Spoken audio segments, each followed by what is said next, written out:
नमस्कार दोस्तों, कैसे हैं आप सभी। आप सभी को गुड इवनिंग। आप सभी का एनएसए ऑनलाइन क्लासेस में बहुत बहुत स्वागत है।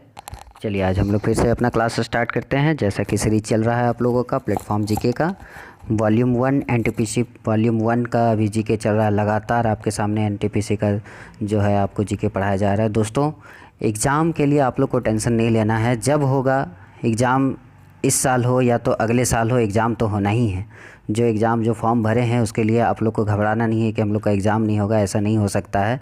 जो एग्ज़ाम भरा हुआ है वो एग्ज़ाम होगा ही, किसी भी हाल में एग्ज़ाम होगा। इसलिए आप लोग अपना तैयारी मस्त रखें, सरकार को अपना काम करने दें फ़िलहाल, ठीक है। इसके लिए कोई टेंशन लेने वाली बात नहीं है, एग्ज़ाम ज़रूर होगा। इसलिए अपना तैयारी आप लोग मस्त रखें। और यदि आप लोग तैयारी अभी धीरे कर देते हैं, अपना तैयारी यदि लूज़ कर देते हैं तो दोस्तों आपसे आगे बहुत लोग निकल जाएंगे। इसलिए अपना तैयारी बरकरार रखें, हमेशा करते रहें, ठीक है दोस्तों। तो चलिए हम लोग जो है अपना क्लास स्टार्ट करते हैं। हम लोग का क्लास में प्लेटफॉर्म जीके का लगातार चल रहा है सेशन।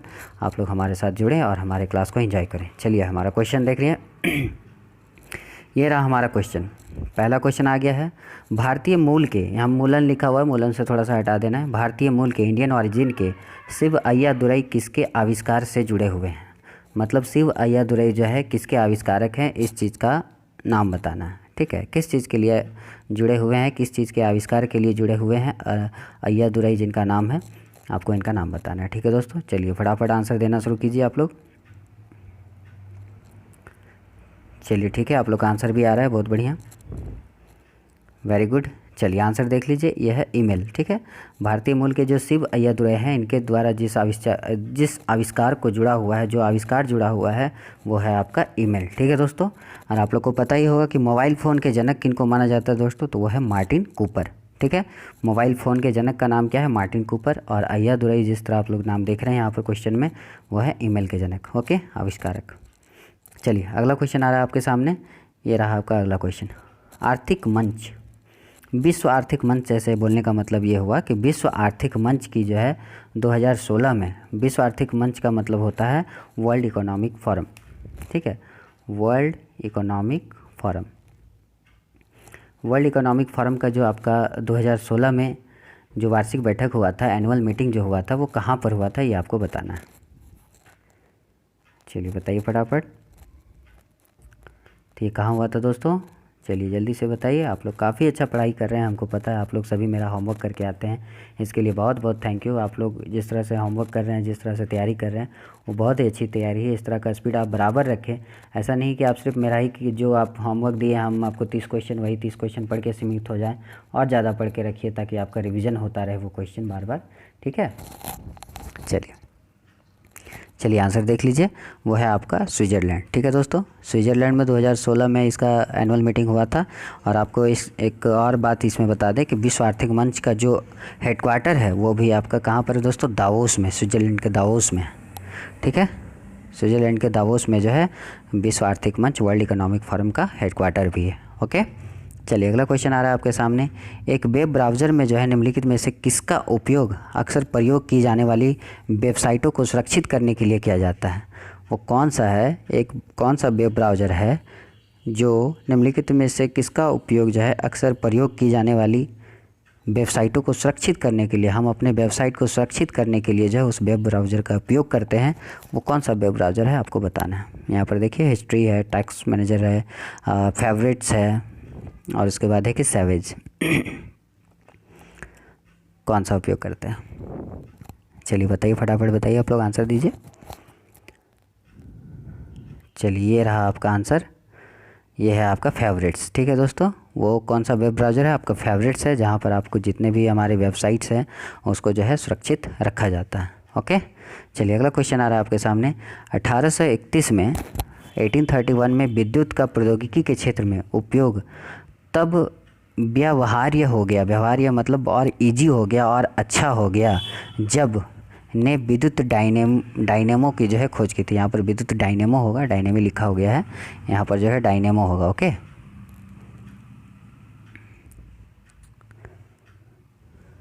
चलिए ठीक है, यहाँ पर जो है आपको डायनेमो लिखना है, ठीक है। चलिए बताइए डायनेमो का आविष्कार किसने किया था, ये चीज़ भी आप नॉर्मल बता सकते हैं, डायनेमो का आविष्कार किसने किया था? चलिए वेरी गुड, माइकल फैराडे ने। ठीक है, काफ़ी लोगों का आंसर आ गया। माइकल फैराडे ने जो है आविष्कार किया था डायनेमो का। और विद्युत डायनेमो जब बनाया गया था तब क्या हुआ था दोस्तों, विद्युत का जो भी हम लोग उपयोग करते थे वो और ज़्यादा आसानी हो गया। लाइट नहीं रहता है तो भी मतलब हम लाइट का यूज़ कर सकते हैं, डायनेमो का यूज़ कर। डायनेमो का एक बहुत ही अच्छा उदाहरण आपका जनरेटर है, विद्युत जनरेटर, उसमें डायनेमो लगा रहता है और उसी के कारण हम लोग जो है यांत्रिक ऊर्जा को जो है विद्युत ऊर्जा में जो है प्रवाहित करते हैं। तो उससे क्या हो गया, बहुत जगह पर आपका जनरेटर का भी यूज़ होता है जहाँ पर लाइट की सुविधा नहीं है वहाँ पर, और लाइट लोग उपयोग करते हैं। ठीक है दोस्तों, चलिए अगला क्वेश्चन आ रहा है आपके सामने। यूनेस्को जो है वैश्विक विरासत स्थल है, ठीक है, जो कि खजुराहो पर स्थित है। तो खजुराहो कहाँ है ये आपको बताना है। यूनेस्को जो है एक वर्ल्ड हेरिटेज प्लेस है, और वर्ल्ड हेरिटेज प्लेस जो जिसका नाम खजुराहो है वो कहाँ पर है, कौन से स्टेट में, ये आपको बताना है। खजुराहो का मंदिर, खजुराहो का गुफा वगैरह कुछ भी पढ़ते हैं तो कहाँ है वो खजुराहो? बहुत ही ईजी है, चलिए आप लोग बताइए। वाह, वेरी गुड, सबका लगभग आंसर एमपी आ रहा है। ठीक है, तो एमपी में बता दिए, एमपी का कौन सा डिस्ट्रिक्ट में है खजुराहो, ये बताइए। एमपी का किस डिस्ट्रिक्ट में है? वाह, वेरी गुड। चलिए, छतरपुर, ठीक है, एमपी का छतरपुर ज़िला में आपका खजुराहो स्थित है, जो कि वर्ल्ड हेरिटेज साइट है। ओके, अगला क्वेश्चन, आंसर देख लीजिए, एमपी है। अगला है 1337 से लेकर 1453 तक 100 वर्षों से भी अधिक समय तक किनके बीच युद्ध चला था, ये आपको बताना है। लगभग 1 साल से अधिक तक जो है इन दोनों के बीच जो है युद्ध चला था। तो वो दो कंट्री कौन सी है जिसके बीच लगभग 100 वर्षों से अधिक युद्ध चला, और इसको जो है 100 वर्षीय युद्ध के भी नाम से जाना है। यूरोप के इतिहास में 100 वर्षीय युद्ध के नाम से भी जाना जाता है। तो वो कौन सा है, यूरोप का वो दो कंट्री कौन सा है जहाँ पर 100 वर्षों से अधिक समय तक लड़ाई हुई थी, युद्ध हुआ था, ये आपको बताना है। चलिए ठीक है, चलिए आंसर देख लीजिए आप लोग, वो है इंग्लैंड और फ्रांस। ठीक है दोस्तों, इंग्लैंड और फ्रांस। ओके, 1337 से लेकर 1453 तक जो है 100 वर्षों से भी अधिक समय तक किनके बीच युद्ध चलता रहा था, तो आपका इंग्लैंड और फ्रांस के बीच। एक क्वेश्चन और बताते हैं यहाँ पर आपको, ईसाई और इस्लाम के बीच धर्म युद्ध हुआ था, ईसाई और इस्लाम के बीच, वो आपका जो है 200 से अधिक समय तक चला था, 200 वर्ष से अधिक समय तक चला था। वो है आपका ईसाई और इस्लाम के बीच, जिसको क्रूसेड के नाम से भी जाना जाता है। ओके, चलिए अगला क्वेश्चन में आते हैं। भारत में समुद्र तल से सर्वाधिक ऊंचाई पर क्रिकेट का मैदान किस राज्य में स्थित है? भारत में वो कौन सा स्थान है जहां पर सबसे अधिक ऊंचाई पर क्रिकेट का मैदान स्थित है, वो कौन सा राज्य है आपको बताना है। चलिए आंसर दीजिए, आपका आंसर फटाफट आना चाहिए। आप लेट करेंगे इसका मतलब आपको याद नहीं है, या तो सोच रहे हैं या तो देख के बोल रहे हैं, ऐसा भी हो सकता है। आप फटाफट आंसर देंगे इसका मतलब आप पढ़े हुए हैं पहले से, और वैसा ही होना चाहिए। हम तो होमवर्क बता दिए हैं आप सभी को। वाह, चलिए ठीक है, वो क्या है आंसर? हिमाचल प्रदेश। ओके, हिमाचल प्रदेश आपका बिल्कुल ही सही जवाब है। हिमाचल प्रदेश में सबसे अधिक ऊंचाई पर, सर्वाधिक ऊंचाई पर क्रिकेट का मैदान एक स्थित है। ओके, अगला क्वेश्चन, 2016 में किसने पूर्वानुमान पॉलिशिंग के लिए अंतरिक्ष प्रौद्योगिकी का उपयोग करने के लिए इसरो के साथ साझेदारी की थी? मतलब ये जो ऑप्शन में आपका दिया हुआ है, जैसे Delhi police, Mumbai police, Chennai metropolitan police और कोलकाता पुलिस, इसमें से कौन सा पुलिस है जिसने इसरो के साथ एक साझेदारी किया था, एक पार्टनरशिप किया था, किस चीज़ के लिए? अंतरिक्ष, मतलब अंतरिक्ष प्रौद्योगिकी का उपयोग करने के लिए, स्पेस टेक्नोलॉजी का उपयोग करने के लिए जो है आपका उपयोग किया गया था। चलिए बताइए।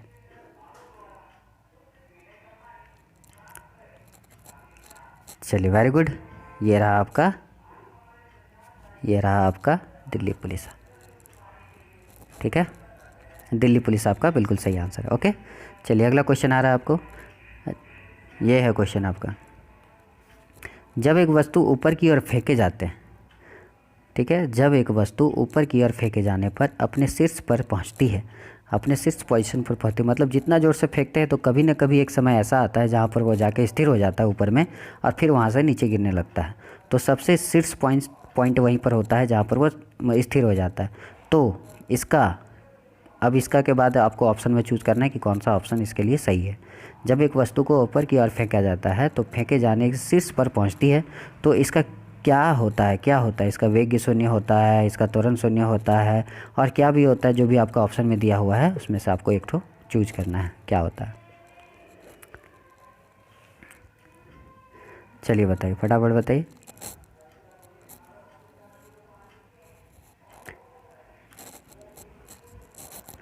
चलिए बिल्कुल सही जवाब है, देख लीजिए आप लोग। वेग शून्य होता है और इसका त्वरण जो है लगभग, त्वरण मतलब एक्सीलरेशन, वेग वेलोसिटी इसका शून्य हो जाता है और इसकी जो एक्सीलरेशन है वो 10 मीटर पर सेकंड स्क्वायर हो जाता है, 10 मीटर पर सेकंड स्क्वायर। ठीक है, एक्सीलरेशन को मीटर पर सेकंड स्क्वायर में उसको मापा जाता है, इसलिए वहाँ पर यूनिट लिखा गया है ये।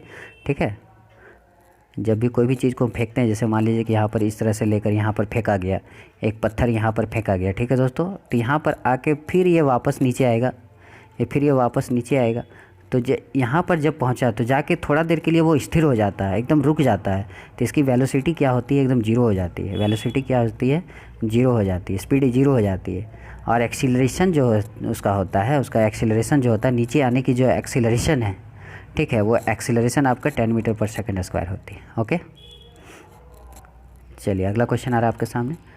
जियोट्रॉपिज्म क्या होता है? जियोट्रॉपिज्म क्या है ये आपको बताना है, जियोट्रॉपिज्म।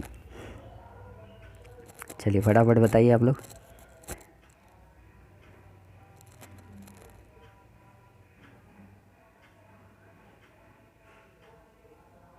चलिए बताइए, आंसर दीजिए, आंसर दीजिए, फटाफट आंसर दीजिए आप लोग। वाह, बिल्कुल सही।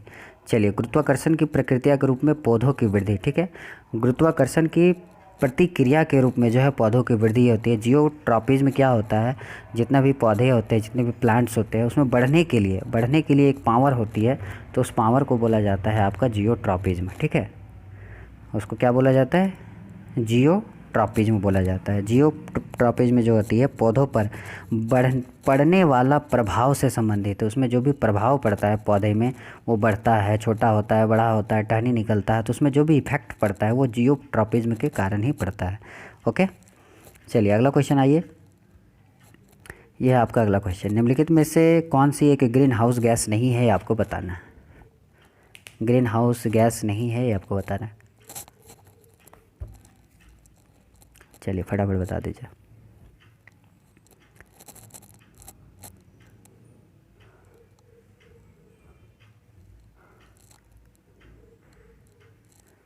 चलिए सही है, बिल्कुल सही। चलिए, वो है कॉपर डाइऑक्साइड। ठीक है दोस्तों, कॉपर डाइऑक्साइड जो है आपका ग्रीन हाउस गैस नहीं है। Very good. अगला क्वेश्चन, निम्नलिखित में से कौन सी एक ग्रीन हाउस गैस नहीं है, तो आपको आंसर मिल गया। यहाँ पर थोड़ा सा क्वेश्चन चेंज कर दिया गया है। चलिए, इस क्वेश्चन को हम लोग कैंसिल कर देते हैं। ये क्वेश्चन जो है आपका ऑप्शन कुछ और है, लेकिन क्वेश्चन सेम कर दिया गया है। चलिए, इस क्वेश्चन को हम लोग काट देते हैं, सॉरी फॉर दैट। चलिए, क्वेश्चन ऐसे क्या था हम आपको पढ़ के सुना देंगे। ठीक है, क्वेश्चन क्या था कि वायुमंडल में जो है, इस क्वेश्चन का मतलब क्या था कि वायुमंडल में कौन सी गैस जो है प्रवेश नहीं कर सकती है। वायुमंडल में वो कौन सी गैस है जो प्रवेश नहीं कर सकती है, तो इसका आंसर आपका जो तो क्या था दोस्तों, एक्सरे। एक्सरे जो है वायुमंडल में प्रवेश नहीं कर सकती, एक्सरे। ओके, चलिए, इसका क्वेश्चन यही था। यहाँ पर क्वेश्चन जो है सेम चीज़ रिपीट हो गया है। चलिए अगला क्वेश्चन आ रहा है आपके सामने। विश्व विरासत जो स्थल है, यहाँ पर स्थल होगा, विश्व विरासत जो स्थल है, basilica of Bom Jesus, basilica of Bom Jesus किस राज्य से संबंधित है, ये आपको बताना है। विश्व विरासत मतलब वर्ल्ड हेरिटेज प्लेस है, एक वर्ल्ड हेरिटेज प्लेस है, यहाँ पर स्थल होगा। ठीक है, स्थल,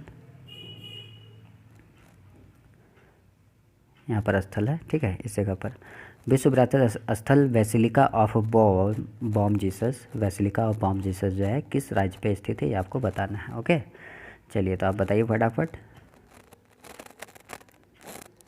चलिए, आंसर देख लीजिए, गोवा में। ठीक है दोस्तों, गोवा में है basilica. Okay, basilica of Bom Jesus कहाँ पर है, गोवा राज्य में है।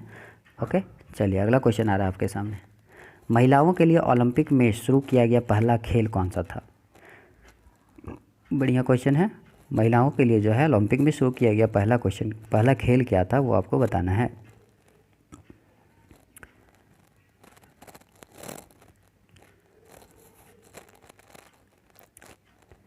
चलिए वेरी गुड, देख लीजिए आंसर, वो है आपका जिम्नास्टिक। महिलाओं के लिए ओलंपिक में शुरू किया गया जो पहला खेल है दोस्तों, वो आपका क्या है, जिम्नास्टिक है आपका। यहाँ पर इस चीज़ को काट दीजिए, आंसर कर लीजिए जिम्नास्टिक। ओके, वो खेल है जिम्नास्टिक, गोल्फ नहीं है। ओके, जिम्नास्टिक है, जो कि 2012 के लंदन ओलंपिक में जो है शामिल किया गया था, जहाँ पर सभी जितना भी खेल में जितनी स्पर्धा में पुरुष भाग लेते हैं उतना ही स्पर्धाओं में महिलाओं को शामिल किया गया था। ठीक है, सबसे पहले सभी खेल में शामिल किया गया था। और जिम्नास्टिक जो है महिलाओं के लिए ओलंपिक में शुरू किया गया जो है पहला खेल था, पहला जिम्नास्टिक में ही भाग लिया था महिलाओं लोग ने। और सभी खेलों में भाग लेने वाला जो ओलंपिक था वो 2012 का लंदन ओलंपिक था। ठीक है, और आधुनिक ओलंपिक की जो शुरुआत हुई थी वो आपका 1896 में हुआ था, ये आपको पता ही होगा। ठीक है, चलिए नेक्स्ट क्वेश्चन। भारत का राष्ट्रीय आदर्श वाक्य सत्यमेव जयते, अर्थात सत्य की हमेशा विजय होती है, सत्य की हमेशा विजय होती है, किस प्राचीन भारतीय शास्त्र से जो है उद्धव एक तंत्र, बताइए। भारत का राष्ट्रीय आदर्श वाक्य सत्यमेव जयते अर्थात सत्य की हमेशा विजय होती है, किस प्राचीन भारतीय शास्त्र से उद्धव एक तंत्र है, मतलब किस भारतीय शास्त्र से। चलिए बताइए दोस्तों, फटाफट बताइए, आंसर दीजिए। क्वेश्चन देख चुके हैं यहाँ पर। भारत का राष्ट्रीय आदर्श वाक्य सत्यमेव जयते अर्थात सत्य की हमेशा विजय होती है, किस प्राचीन भारतीय शास्त्र से उद्धव एक तंत्र है, मतलब किस शास्त्र से लिया गया है वो आपको बताना है। चलिए आंसर देखिए आप लोग, ये है आपका मुंडकोपनिषद। ठीक है दोस्तों, मुंडकोपनिषद से लिया गया है। अगला क्वेश्चन आ रहा है आपके सामने। 2015 में डैश जीनस होमो की एक नई प्रजाति की खोज राइजिंग स्टार केंद्र सिस्टम क्रेडल ऑफ ह्यूमन काइड दक्षिण अफ्रीकी के दीना लेडी चैम्बर में की गई थी। ठीक है, तो किसका खोज किया गया था ये आपको बता दें। 2015 में खोज की गई थी, ये आप लोग को पता है, लेकिन किस चीज़ का, कौन सी नई प्रजाति का खोज किया गया था ये आपको बताना है। ऑप्शन में आपको दिया हुआ है। चलिए आंसर दीजिए, फटाफट आंसर दीजिए आप लोग। चलिए आंसर देखिए आप लोग, वो है आंसर होमो नलेडी। ठीक है, होमो नलेडी की खोज की गई थी। जीनस होमो की एक नई प्रजाति है और इसी का खोज किया गया था क्रेडल ऑफ ह्यूमन काइड, जो कि दक्षिण अफ्रीका के दीना लेडी चैम्बर में की गई थी। ओके दोस्त, चलिए नेक्स्ट क्वेश्चन आ रहा है आपके सामने। रेलवे की दूरसंचार विब रेलटेल, यहाँ पर विग के जगह पर विग होगा। ठीक है, यहाँ पर थोड़ा सा आप लोग सुधार कर लेंगे, यहाँ विब नहीं है, विग है यहाँ पर, विग। ठीक है, यहाँ पर विग लिखा हुआ है इस जगह पर। रेलवे की दूरसंचार विग रेलटेल के साथ साझेदारी में गूगल ने डैश रेलवे स्टेशन पर पहली बार सार्वजनिक वाईफाई सेवा शुरू की थी। तो वो कौन सा रेलवे स्टेशन है जहाँ पर सबसे पहले जो है वाईफाई सेवा शुरू की गई थी, ये आपको बताना है। और गूगल ने उसके साथ साझेदारी किया था। चलिए आंसर देखिए आप लोग, वो है आपका मुंबई सेंट्रल। ठीक है दोस्तों, मुंबई सेंट्रल के साथ जो है गूगल ने अपना साझेदारी पार्टनरशिप किया था, और पार्टनरशिप करने के बाद वो जो है सबसे पहला जो है वाईफाई रेलवे स्टेशन बना था। ठीक है, चलिए अगला क्वेश्चन आ रहा है आपके सामने। 2013 में स्टेम सेल की मदद से पहला मानव लीवर विकसित किया गया था, किस देश के द्वारा विकसित किया गया था वो आपको बताना है। 2013 में जो है स्टेम सेल की मदद से जो है पहला मानव लीवर किस देश के द्वारा विकसित किया गया था ये आपको बताना है। उस देश का नाम बताना है, कंट्री का नाम बताना है। चलिए बताइए, फटाफट बताइए।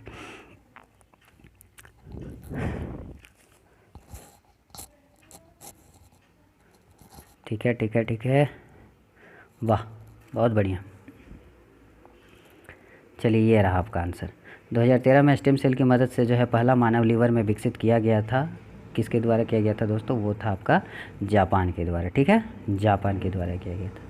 अगला क्वेश्चन, नोबेल पुरस्कार से सम्मानित हुए पहले भारतीय कौन थे ये आपको बताना है। यहाँ पर नोबेल लिखा गया है, आपको यहाँ नोबेल कर लेना है। ठीक है, यहाँ आपको नोबेल कर लेना है, नोबेल। चलिए बताइए, आंसर दीजिए फटाफट। सबसे पहला भारतीय व्यक्ति कौन था जिसको नोबेल अवार्ड से सम्मानित किया गया था, सबको पता है, बहुत ईजी सा क्वेश्चन है। चलिए आंसर देख लीजिए आपका, रविंद्रनाथ टैगोर, रविन्द्रनाथ टैगोर को जो है सबसे पहला नोबेल प्राइज़ दिया गया था 1913 में। साहित्य के क्षेत्र का, लिटरेचर के क्षेत्र का पहला नोबेल प्राइज़ दिया गया था रविन्द्रनाथ टैगोर को, हमारे भारत की तरफ से। ओके, ठीक है। और एशिया का पहला व्यक्ति भी थे नोबेल प्राइज़ प्राप्त करने वाले। ठीक, चलिए, इनके द्वारा गीतांजलि पुस्तक लिखी गई थी, 2010 में लिखी गई थी, और 13 में जो है इनको नोबेल प्राइज़ से सम्मानित किया गया था। ठीक है दोस्तों, प्रथम एशियाई रविन्द्रनाथ टैगोर थे। ठीक, अगला क्वेश्चन आ रहा है, निम्नलिखित में से कौन सा भारत का सबसे बड़ा ग्लेशियर है? सबसे इजी क्वेश्चन तो हमको लग रहा है यहीं पर होगा। भारत का सबसे बड़ा ग्लेशियर, जहाँ पर मारामारी हमेशा चलते रहता है, जहाँ पर 2 कंट्री का सेना तैनात रहता है, वो वही ग्लेशियर है सियाचिन ग्लेशियर, जहाँ पर भारत पाकिस्तान के सेना जो है तैनात रहते हैं हमेशा के लिए। सबसे ऊंची जगह है वो सियाचिन ग्लेशियर, भारत का सबसे बड़ा ग्लेशियर है। ठीक है दोस्तों, और यहाँ पर भारत और पाकिस्तान का दोनों सेना तैनात रहते हैं। विश्व का सबसे ऊंचाई युद्ध स्थल, विश्व का जो सबसे ऊंचा जो युद्ध स्थल है आपका यहीं पर है। ठीक है, अगला क्वेश्चन, स्वर्ण मंदिर किस झील के किनारे पर स्थित है? कौन से झील के किनारे स्थित है ये आपको बताना है। स्वर्ण मंदिर, स्वर्ण मंदिर के बारे में आप लोग को पता ही होगा कि ये जो है बाबर के द्वारा 500 बीघा ज़मीन उपहार के तौर पर दिया गया था, जिसके कारण यह स्वर्ण मंदिर बन पाया था। और ये जो है गुरु रामदास की पुत्री मिनी को अकबर ने दिया था। गुरु रामदास की पुत्री मिनी को जो है अकबर ने 500 बीघा ज़मीन दिया था उपहार के तौर पर, और 1576 में दिया गया था। ठीक है दोस्तों, और उसी ज़मीन पर जो है आपका स्वर्ण मंदिर बनाया गया है। किस झील के किनारे है आपको बताना। बहुत ही ईजी है, अमृतसर में है आपका, तो अमृत सरावर झील। ठीक है, अमृत सरोवर झील यहाँ पर लिखा है, यहाँ पर थोड़ा सा गलती लिखी है, अमृत सरोवर झील।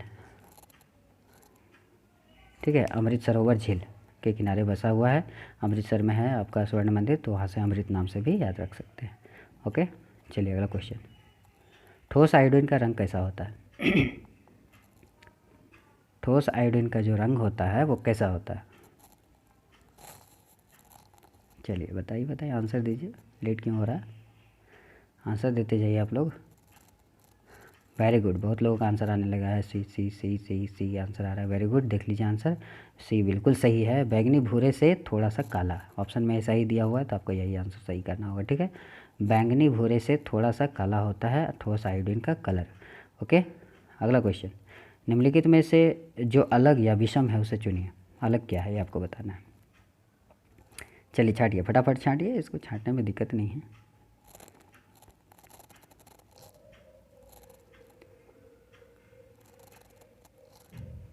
बिल्कुल सही, चलिए सांभर झील। ठीक है दोस्तों, सांभर झील बिल्कुल अलग है, क्योंकि सांभर झील जो है खारे पानी का झील है, और बाद बाकी डल झील, वेम्बनाथ झील और बुलर झील है आपका मीठे पानी का झील है, इसलिए जो है आपका सांभर झील अलग हो गया।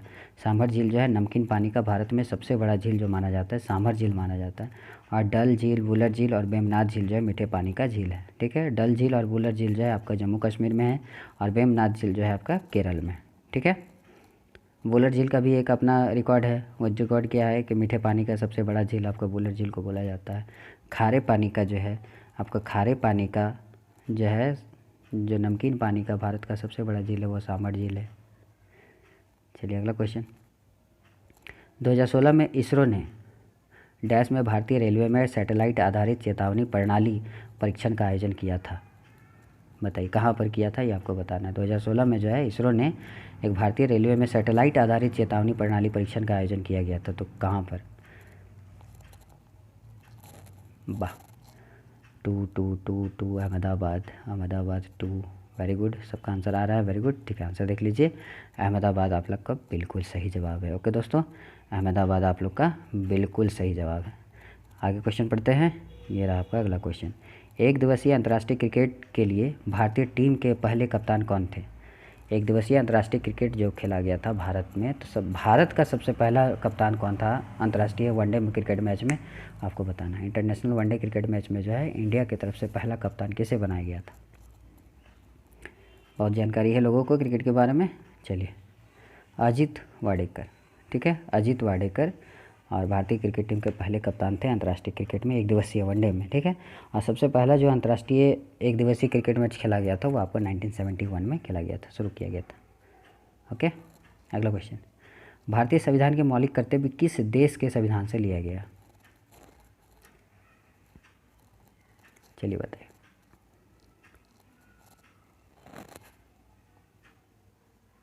ठीक है, बिल्कुल सही जा रहे हैं आप लोग, बिल्कुल सही है। सोवियत संघ, रूस, सोवियत संघ रूस का भी नाम उसका रूस है, पहले सोवियत संघ था, तो सोवियत संघ से लिया गया है भारतीय संविधान में मौलिक कर्तव्य को लिया गया है आपका सोवियत संघ से। ओके, अगला क्वेश्चन में बढ़े। ये रहा अगला क्वेश्चन, निम्नलिखित में से कौन सा एक कंप्यूटर वायरस नहीं है? एक कंप्यूटर वायरस नहीं है।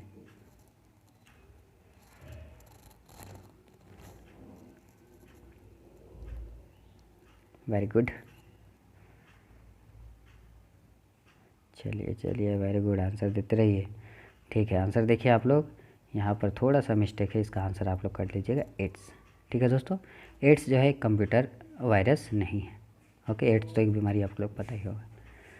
चलिए अगला क्वेश्चन आ रहा है आपके सामने, एक संस्कृति की मान्यताएं, मूल्यों एवं प्रथाओं से संबंधित सिद्धांतों को उस संस्कृति के दृष्टिकोण से क्या कहा जाता है? एक संस्कृति की मान्यताएं, मूल्य एवं प्रथाएं से संबंधित सिद्धांतों को उस संस्कृति के दृष्टिकोण से क्या कहा जाता है? चलिए आंसर बताइए दोस्तों, फटाफट आंसर बताइए। एक संस्कृति की मान्यताएं, मूल्य एवं प्रथाओं से संबंधित सिद्धांतों को उस संस्कृति के दृष्टिकोण से क्या कहा जाता है, ये आपको बताना है। तो ये आंसर हो गया आपका सांस्कृतिक सापेक्षता, सापेक्षवाद, सांस्कृतिक सापेक्षवाद उसको कहा जाता है। ठीक है, सांस्कृतिक सापेक्षवाद। चलिए अगला क्वेश्चन आ रहा है आपको, सेकंड लास्ट क्वेश्चन है, किस त्यौहार के दिन जालियांवाला बाग हत्याकांड हुआ था, ये आपको बताना है। कब हुआ है ये भी बताना है। किस त्यौहार के दिन जो जालियांवाला बाग हत्याकांड हुआ था, तो वो त्यौहार है आपका बैसाखी। ठीक है दोस्तों, बैसाखी में हुआ था और इसका डेट था आप लोग को पता ही होगा 1919 में। ठीक है, 1919 में जो है जालियांवाला बाग हत्याकांड हुआ था। चलिए आज का लास्ट क्वेश्चन, उसके बाद सब कोई अपना स्कोर दिखाएंगे। चलिए लास्ट क्वेश्चन हम पूछते हैं, हवा में मौजूद निम्नलिखित गैसों में से कौन सी गैस जो है पीतल के मलिनीकरण के लिए जिम्मेदार है? पीतल के मलिनीकरण मतलब पीतल जो है वो ख़राब होता है, तो उसका क्या कारण है? निम्नलिखित गैसों में से वो कौन सा गैस है जिसके कारण पीतल जो है ख़राब होने लगता है, मलिनीकरण हो जाता है उसका, है ना। तो जैसे जिस तरह से लोहे में जंग पड़ता है उस तरह से उसमें भी कुछ प्रकार से कुछ वैसा होता है, तो क्या कारण है? चलिए बिल्कुल सही आप लोग आंसर आ रहा है, वो है आपका हाइड्रोजन सल्फाइड। ठीक है, हाइड्रोजन सल्फाइड के कारण जो है आपका पीतल का मलिनीकरण होने लगता है। ठीक है दोस्तों, चलिए अच्छा लगा होगा आपको आज का क्लास। चलिए बहुत धन्यवाद। ठीक है, आप लोग को बहुत धन्यवाद, आप हमारे साथ बने रहें, बस इसी तरह तैयारी करते रहें। एग्ज़ाम कब होगा उसके लिए टेंशन नहीं लेगा, बहुत जैसे ही लॉकडाउन ख़त्म होगा, इस चीज़ का अनाउंसमेंट पहले हो चुका है, जैसे ही लॉकडाउन ख़त्म होगा आप लोग का एडमिट कार्ड जारी कर दिया जाएगा। इसलिए आप रेलवे के लिए हमेशा तैयारी करते रहें।